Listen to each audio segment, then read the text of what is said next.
Saudara, aparat kepolisian Gorontalo merazia salon dan spa yang diduga menjadi tempat prostitusi.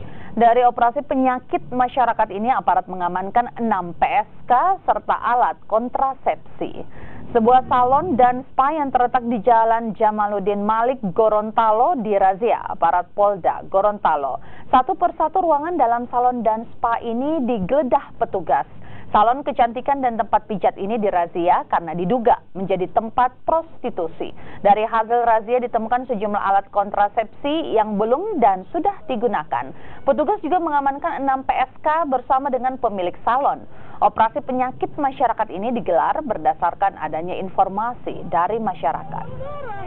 Ada cupang itu tentang di salon-salon yang diindikasi ada prostitusi.